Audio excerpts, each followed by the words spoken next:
E assim, uma coisa que a gente vê muito aqui é a pessoa que tem uma boa ideia. E boa ideia, você encontra cada 10 pessoas que conhece, 3 vão ter ótimas ideias. Let's go! Oi pessoal, hoje a gente está com um dos maiores especialistas de contrato para startups aqui da América Latina, o Pedro Schaffer. O Pedro é fundador da SBAC Advogados. E gente, eu fiquei impressionada, a primeira vez que eu conversei com o Pedro, assim, ele deu uma aula, né, Pedro? Assim, das principais falhas, o que a gente tem que tomar de cuidado assim, no contrato, né, quando busca o investidor. Inclusive ele está cuidando de algumas coisas para mim, então eu adoro ele, acho ele fera mesmo. E Pedro, eu queria primeiro começar agradecendo que você está aqui. Obrigado a você. E perguntando por que você escolheu essa profissão. Quando eu estava na época de escolher que faculdade eu ia fazer, a minha irmã fazia Direito e eu estava pensando em fazer Economia. E aí me convenceram que Direito era uma profissão dentro de Humanas das que mais acesso você tinha. Você podia fazer qualquer coisa de Humanas. E aí, com 17 anos, eu escolhi Direito. Os 3 primeiros anos eu odiava, queria largar de tudo que era Direito. E aí, no 4º e 5º ano eu me achei, e aí virei advogado. Demorei até para virar advogado. Depois de 4 anos de formato, só que eu fui virar advogado. Jura? Antes você estava com outra coisa na cabeça ou você falou isso? Antes eu já fui jornalista, já fui pesquisador, já fui assistente de professor, já fiz um monte de coisa antes de virar advogado. E aí um dia falaram, quer abrir um escritório? Aí eu abri um escritório com meus amigos. Qual foi ao longo da tua trajetória? Você já fez muita coisa, você é um cara que tem uma super experiência. Qual foi o maior aprendizado que você teve até hoje? Eu acho que aqui, internamente no escritório, foi aprender a ter uma empresa. Porque todo mundo quando conversa com advogado acha que a gente só sabe de lei e tal. Mas a hora que você começa a ter o seu escritório, que você começa a investir o seu dinheiro, que você começa a perceber como que um empregador ou um empreendedor ele funciona, e aí você começa a se colocar na posição da pessoa também. E aí você vê que algumas coisas que quando você estava estudando, fazendo todo sentido do mundo, no dia a dia não faz nenhum, então você precisa se adaptar para essa nova realidade. Então foi abrir o escritório e foi perceber que tudo que eu tinha estudado na faculdade não se aplicava na exatamente. Teve que aprender na prática. Sim, a gente demorou 2 anos para fazer o escritório começar a andar. A hora que ele começou a andar, ele foi. Mas durante 2 anos a gente apanhou assim, tudo que eu falo hoje. Só final, todo dia. A gente não para de vir engordada de todos os lados. Sim, não, tudo que eu falo para meus clientes hoje eu senti na pele. Então, então você tem exatamente, eu tenho experiência propriedade na pele para falar, você não está falando só uma coisa que você leu no livro. E é impressionante isso, né? Porque eu acho que as pessoas, hoje, principalmente quem abre uma startup, ela acha que não vai ter uma frustração, que o negócio vai virar, ele vai vir, e no dia seguinte ela já é uma Mark Zuckerberg e falou, tem muita frustração, tem muito não se ouve, tem muito pepino que você tem que resolver. Acho que o que diferencia o bom empreendedor daquele que vai morrer no caminho é o cara que sabe pegar essa boa ideia, mas que ele consegue transformar a empresa dele numa empresa de verdade. Ele consegue, sabe, criar uma estrutura. Porque é só falar, eu tenho um aplicativo maravilhoso, isso aí 1 milhão de pessoas têm. Mas pegar isso aí, conseguir transformar isso numa empresa... Um business de verdade. Exatamente. Né? Isso aí sim é o que diferencia o bom empreendedor do cara que está lá chutando e tentando fazer alguma coisa. Você sabe que o Robson Chico, a gente entrevistou ele pro canal, ele falou que quando ele lançou o Channel Robson Chico, mas eu tinha, essa ideia era minha, que chegou um cara e falou, essa ideia era minha, você fez, eu falei, sério? Só que eu fui lá, botei o negócio, fiz acontecer, então acho que tem muita gente, né, que depois fala, mas essa ideia que eu tô copiando, a ideia era minha. Gente, o mercado tá aí, né, uma boa ideia, muita gente vai ter a mesma ideia, porque se você teve aquela ideia, porque tem uma demanda no mercado, então se você não fizer, outra pessoa vai fazer, né? E a pessoa acha que eu sou o pai da ideia, então eu mereço ganhar todo o dinheiro do mundo por causa disso.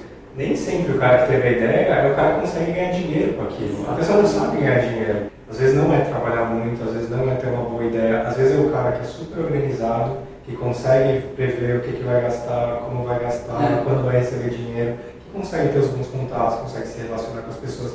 Esse cara às vezes vai muito mais do que o cara que trabalha 24 horas, do que o cara que tem a melhor ideia do mundo.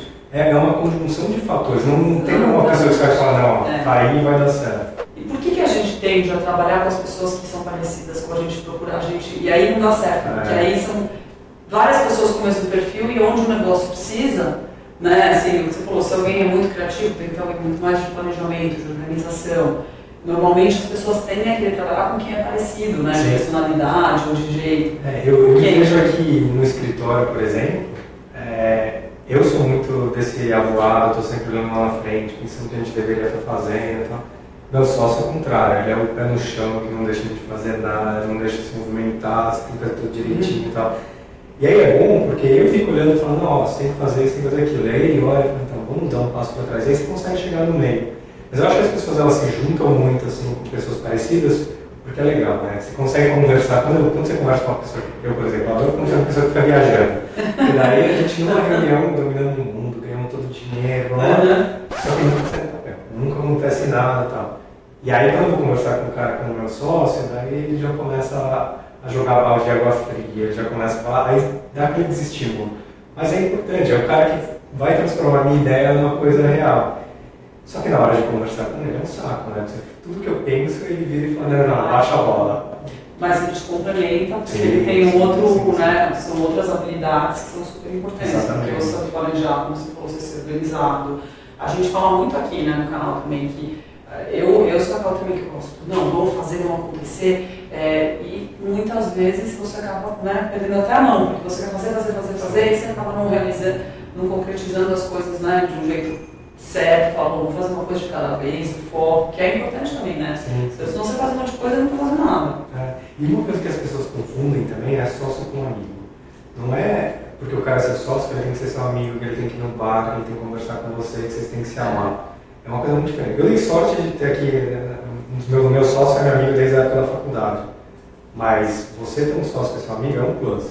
E como é que a gente faz para achar um sócio perfeito? Você tem alguma dica para achar essa? Porque eu acho que é um desafio que ao mesmo tempo a gente tende a não se aproximar de pessoas que são muito diferentes, assim, não no sentido, não é nem do preconceito, mas é o que você falou, é mais agradável a gente estar perto de pessoas que têm a personalidade mais parecida. Eu não sei como encontrar o sócio perfeito, mas eu sei que senão você estaria milionário. Fiz a pergunta do ano mas eu sei uma maneira de você evitar se vincular a sócios que não valem a pena. Assim, juridicamente, você consegue colocar uma coisa bem comum, assim, que é o vesting de founders, que é você colocar instrumentos jurídicos que você durante 1, 2, 3 anos, você coloca aí alguns gatilhos, algumas barreiras, e vai vendo se aquela pessoa, se vocês se dão bem, se a empresa dá certo com vocês 2, 3, 4. E aí são instrumentos que você consegue ir tirando as pessoas que não valem a pena, e elas vão perdendo participação na empresa. E também que uma corrida que quem consegue chegar no final, aí o cara, 2, 3 merecem estar lá. E aí pronto, você encontrou o seu sócio ideal. Então você teve aí um tempão para encontrar o cara. Então você não precisa encontrar no D0. É uma partida que tem um final aí que vocês vão buscando quem são os que merecem ficar. Tem uma coisa que a gente vê muito também, principalmente gente com o meu perfil, você sai tudo animado, vamos abrir a empresa, vamos fazer acontecer, se junta 4 pessoas, e aí chega lá no primeiro mês um já desistiu, chega no segundo mês o segundo já desistiu. Chega um momento que você não está mais com saco cheio, não tem saco para tocar o negócio, e aí todo mundo que abandonou continua com a mesma porcentagem que você tem na empresa. Aí não é justo. Aí não é justo, você começa a perder interesse e tal. E aí você tem instrumentos jurídicos para impedir que isso aconteça. Então, eu não sei como achar o ideal, mas eu sei como tirar o que não vale a pena. Que já está aí, você já solucionou o problema, tá ótimo. Então, inclusive, depois a gente vai deixar os links aqui do Pedro para quem quiser, porque tem até no site, tem várias coisas legais. Sim, né? A gente tem um site, eu escrevi bastante na internet também, a gente tem algumas coisas bem diferentes. Tem uns artigos muito bons, né? Uma dica para quem quer trabalhar nessa área. Para advogados que querem trabalhar na área, principalmente você tem que saber como lidar com as pessoas. Você tem que saber que seu público é diferente de um público que normalmente você trabalha, que é o do industrial, que é o empresário grande. São pessoas que precisam de resposta muito rápido, precisam de pessoas que saibam se comunicar facilmente, consigam fazer contratos muito fáceis, consigam explicar o que elas querem e principalmente você tem que entender o negócio delas. Se você vai entrar no mundo de tecnologia, você tem que saber o que é de tecnologia. Você tem que saber pelo menos um pouquinho de programação, você tem que entender um pouquinho de site, você tem que saber um pouco como o Google funciona, você tem que saber o dia a dia daquela pessoa, porque às vezes você dá uma solução que não serve para nada para aquele público. Serviria para a Petrobras, mas não serve para o seu público. Gente, fechou aí, já deu o recado, por favor, advogados que estão nos assistindo. assistindo vai entender, né, o mercado do seu cliente, não vai só querer saber da área de direito, porque é um mix, né? Exato, senão sempre vai aquele advogado chato que está sempre ali falando tecnicismos e juridiquês e não está ajudando em nada o seu cliente. Então, o melhor, aí até para a gente é muito difícil conseguir cliente novo, porque a melhor coisa que tem é boca a boca. E aí, quando você consegue fazer o seu cliente olhar e falar que você é essencial para ele, aí seu negócio dá certo. Senão você vai ficar lá, cada vida para no mesmo lugar. E hoje você está com muito cliente, né? Você está com um negócio de treinar a gente nova para entrar na equipe. E outro dia, eu falo com o Pedro, esse é o melhor bom que todo mundo quer passar, né? Que cresce tanto que aí você tem que treinar a equipe, porque tem uma hora que você... Né? Você falou, são pessoas lidando com pessoas, então você não... A gente começou a trabalhar com startups em dezembro de 2014, a gente tinha 2 clientes, hoje a gente está passando de 100. Gente, 100 clientes, vocês têm noção? Não. Quando eu falei que era um dos maiores especialistas da América Latina, eu estou falando sério aqui, que é que o Pedro é muito low profile aqui. Não, mas muito legal, Pedro, parabéns pela tua trajetória e é muito legal, assim, eu acho que você tem algo, como a gente estava falando aqui no começo, você tem esse diferencial, acho que você é um cara que entende muito da área de advocacia, mas você entende de gente também. E uma das coisas que eu acho muito legal é que você entende da área de cada atuação dos seus clientes, então isso faz muita diferença, né? E parabéns, que você cresça cada vez mais, você está do 100 para os 200, que meu, você tem o prédio inteiro aqui, e a gente vai voltar depois com, né, vai ter a segunda parte do vídeo, então em breve vem com mais novidades. Então se você gostou desse vídeo, clica aqui, gente, dá seu like, se inscreve no canal se você não está inscrito ainda, marca teu amigo, porque aqui, só com as dicas que o Pedro falou aqui hoje, olha, eu acho que qualquer startup tem que ver esse vídeo, porque a parte jurídica é extremamente importante. E a gente vai deixar também aqui o link do Pedro. Então tem vários outros artigos, você pode ler, vai ter um monte de coisa bacana. E é isso. A gente se vê na próxima semana. Um beijo. Let's go!